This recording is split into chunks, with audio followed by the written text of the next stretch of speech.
Werewolves. Werewolves in The Sims 4. Finally! The little hints that they've been dropping is actually 100% werewolves.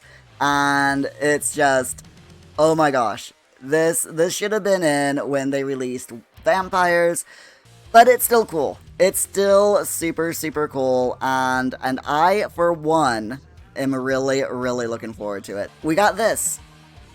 This is a screenshot of part of the new world. The teaser trailer show that there's a cave up here in the top of this this craggy pile of rocks.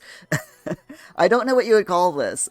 It's not a mountain, but just this little craggy bit here. There's a cave up there, so I don't know if that's like a club meeting place for werewolves or what, but it's going to be interesting to see exactly what that is, and I'm hoping that it's like an actual building inside, you know, that you can actually go in there, and that it is like a werewolf meeting place, because that would be awesome. I'm going to read this article real quick. It says, a full moon shines down on a formerly bustling mill town. And that right there is super, super interesting. A mill town. It's something that we've never had before in The Sims 4, and I love old mill towns. Just the old buildings are absolutely gorgeous. So I'm really, really looking forward to seeing screenshots and the pack itself when it comes out. Cannot wait. So alongside the river that cuts this formerly bustling mill town in two, a thick fog washes over the abandoned lumber equipment and disappears into the untamed wilderness. From the rocky outcropping above, a howl is heard. It's musical... That was not a howl, that was a meow. Its musical legato breaking the stillness of the world beneath it. Another bays from the woods, and another from the lake, until a prowling pack of wolves emerges from the gloomy mist. These aren't just any wolves, they're werewolves, majestic and fierce like nothing you've ever seen before. Now, when they say that they're majestic and fierce, I'm sorry. I've seen the teaser trailer, and they're furries. They're 100% anthropomorphic furries. But there's nothing wrong with that. There is definitely nothing wrong with that. The Sims version of werewolves. They are super cute, and yeah, absolutely love it. So, once upon a time, Moonwood Mill was filled with the bustle and sound of the nearby lumber mill. Today, the town is transformed. The rusted shells of its former industry provide cover for a handful of mysterious denizens who've sought out this wilderness-shrouded community, basking in its remote and anonymous nature. It's a place with a hidden history, and those who live here know that if you dig deep enough, you're bound to discover some fascinating secrets. So I'm wondering, with that, if there's going to be like some kind of story quest line like Strangerville has, because that would be cool. I would love... We need more of those story quest lines. We really do. And I would love to see it. But what's there to do around town? Oh god, there's plenty to sink your teeth into. Really, Sims 4? Really? Okay, anyway. During the full moon, you might notice a crescent-shaped lake, Lundvik, has a magical shimmer to it, making it the perfect time to try to catch the elusive Luna fish. So there's going to be a new fish. You can climb up to Howling Point that looms over the lake, so that's what that is, I'm guessing. To pluck the even rarer moon petal flower. So a new fish and a new flower. If you're feeling brave and looking for adventure, delve into the tunnels that run under the town, a network known as the Underground. Oh my god. To try to uncover secrets and find quicker routes for navigating back and forth. Wait, this is the first time that The Sims has ever had like an underground thing like this, isn't it? I mean, we've got that tree that you can get to a secret area. There's a few little rabbit holes that you choose, you know, left, right, follow the sound of the babbling brook, blah blah blah, to get to secret areas. But I think if the underground network is actually where you can, if it's not a rabbit hole, that will be awesome. I'm hoping it's not a rabbit hole. I'm hoping that it's actually something that your sim can go underneath, you know, can go in, and you can go with them and explore things like the jungle adventure world. That would be cool. The town's pack members are also always up for a good spar at the pit, assuming you have the claws for it. In Moonwood Mill, there's always plenty to do, especially if you're a werewolf. Heed the advice of the locals, though. Stay out of Greg's way, and you'll be okay. We have here some images of the werewolves. Definitely cute. I mean, come on. 100% adorable here. It looks like we got a lot of new clothes. They've got, you know, the tattered, ripped clothing that's your stereotypical cliche werewolf fare. Looks like maybe a new nose ring, loads of new clothing, ripped clothing galore. Punkish style vibes is what I'm getting from some of these some of this clothes, especially this. But yeah, I absolutely love how different each werewolf is, and I'm wondering how they're gonna do that. You know, are the werewolves like? Are they gonna have some things that your sim has? Like if you have a beauty mark here on your upper lip, will your werewolf also have a beauty mark?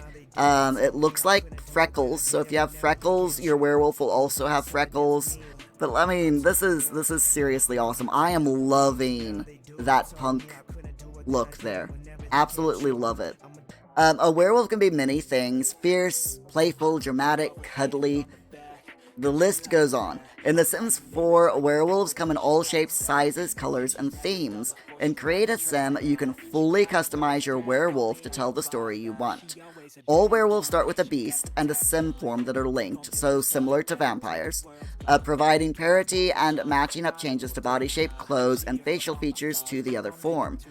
But that's not to say you can't create a beast of your very own. Unlink the forms and make them as distinct as you like. Whichever direction you take, edit their face structure, ears, eyes, tufts, and more. So that the ear tufts, the fur tufts, you know, you can edit all of this.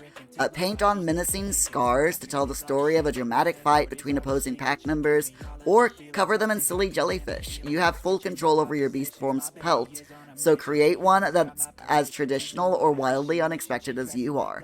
Now, I'm wondering what they mean by that. You know, you have full control over the pelt. I'm really wondering how that's gonna work, and I cannot wait to find out. Okay, so let's take a look at this image here real quick. This image right here is gonna shows you more stuff. So it looks like we might have some tire seats, more tags. So graffiti tags. It looks like they're gonna be decals that are like wall ornaments. You know that's how it's gonna be. But it's still pretty cool. I love wall decals. I love wall ornaments, wall decorations. Just give, you know, I'll take them all. A new form of bonfire that burns paintings, which, okay. It looks like we get this new special tree here in the background.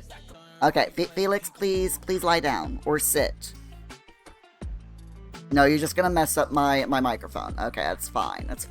Looks like a definitely new clothes. I love that shirt. That is with the turtleneck, really nice. Lots of ripped and patched clothing.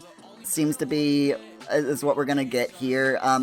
Heavy on punk and you know, punk look, ripped clothing, patched clothing, loads of things. You know, moons. Because you can see here, the buttons on this shirt are sickle or crescent, sorry, and like full, you know, round buttons, which are meant to represent the full moon. Looks like we might be getting a new planter. I love that coat. The new world, again, is called Moonwood Mill. It's home to two distinct wolf packs. The Moonwood Collective, a pack of seasoned, rustic werewolves that value tradition, community, and self-control, and the Wild Fangs, a scrappy, free-spirited crew of rebellious werewolves that value self-improvement, self-acceptance, and are inspired by punk and grunge aesthetics. So anyway, to join either one, visit their hangout and get to know the pack. Once you're on good terms, the pack's alpha may challenge you with a few trials. Compete in those and you're in. So it does kind of sound a bit like a club. The work doesn't end there, however. Joining either pack comes with its own obligations, hierarchy, and do's and don'ts. As a member of the pack, you represent something greater than yourself, and someday, if you play your paws right, you might even become the alpha and represent the pack itself. With every howl, scratch, and transformation, a werewolf can grow their power to unlock new abilities such as running swiftly on all fours, marking their territory, lunar resistance, and even immortality. But it's not all stakes and sparring. As their power grows, so do the unique ways in which that werewolf views the world. Power systems similar to the vampires, it would seem. These are represented by a growing number of temperaments. Yep, same as the vampires. Each of which distinguishes how that Sim's fury may grow. Speaking of fury, it's probably time we talk about the most important aspect of every werewolf's life. At all times, a werewolf's fury is growing. Using your unique werewolf power, sparring with other werewolves, hanging out in beast form, being under the full moon, or doing behavior that conflicts with your temperaments will push fury to increase more quickly. Once maximum fury is reached, a transformation is imminent, so always be mindful of your fury because it might just come back and bite you. Okay, so let's take a look at the screenshot real quick. Okay, so this looks like this might be either their... I'm not sure if this is a house or one of their hangout areas. But let's take a look back here. So, oh my god. Is that a... It is. Oh my gosh, look at that painting right back there. That is a painting of Vlad that has been shredded by werewolf claws. I freaking love that. So let's see what else is here. It looks like we get some new plants, fireplace, new mural wall art, a new bar. I love that moon shelf there with the mirror. That's really pretty. New shelving unit. Look at that little kid. Little werewolf onesie. Oh my god, that is adorable. Also looks like we get new floor and wall markings, which are claw marks. Ripped up clawed furniture, which is cool. That sofa, I freaking love the vibe of that sofa. Again, you can see the punk and grunge aesthetics here in her clothing and the new hair. Oh my god, take a look at that hair. It looks like we're gonna have loads of different clutter, maybe collectibles, new flooring, rugs. Oh my goodness, just so much to dissect in this image. And it's gorgeous, isn't it? I'm gonna have so much fun with this kit, with this pack already, just through the build stuff. Everything looks creaky and a bit run down. Can you imagine the haunted houses that you can make with all this stuff? Oh my gosh. Jeeves not sponsored by Sneak. Totally not, no. Moonwood Mill. Boy, that's a tongue twister. Moonwood Mill. You discover hidden knowledge about its magical roots. Meet with Wolfgang, the local librarian in the center of town, and check out werewolf-themed books to unravel truths about Moonwood's mysterious beasts. Though everyone in town knows to find the best secrets, you have to head out into the neighborhood and dig or explore a little deeper for long-lost books and items. Ooh, so there are collectibles. Nice. You can also interact with the locals. Once you get to know them, Christopher, Rory, and their pack members will reveal their own pasts and unique perspectives on werewolf history and philosophy. Even the town's only non-were denizen. So everyone in the town is a werewolf except for one person. So Celine Lopez is the only townie who is not a werewolf. But she owns the Grim Tooth Bar and Bunker, one of the lots built in partnership with community creator James Turner. That's awesome! James Turner, in case y'all don't know, James Turner is a YouTuber who releases Sims content, and he's awesome. The Grim Tooth Bar and Bunker is been built by James Turner, so that's awesome. I cannot wait to see that. So you can find the Werebees Remedy, disclaimer, not the cure for lycanthropy, that's another thing entirely, or order a drink and some food. You'll be pleasantly surprised by the impressive array of meaty options. There's also Greg, of course, but we don't recommend trying to pry information out of him. You wouldn't want to risk it, right? So on June the 10th at 11 a.m. PDT, the 7 p.m. UK time, on the 10th of June, which is this Friday, The Sims 4 is doing a live stream on Twitch and YouTube. we're gonna be watching this live on stream. I'm going to start my stream early on Friday night, and we're gonna watch this reveal on Twitch. We're gonna sit down together. We're gonna watch it, and I cannot wait. It's gonna be so awesome. You can pre-order The Sims 4 Werewolf game pack for PC and Mac via Origin and Steam, Xbox Series X and S, Xbox One, and start playing immediately. Becomes available on the 16th of June. Let's go ahead and... No, we're not gonna meow, Miss Cat. We are not going to meow. Do not nuzzle that cat. No, do not nuzzle the laptop. Not that. No. Stop it. Sorry, arguing with Cat. There we go.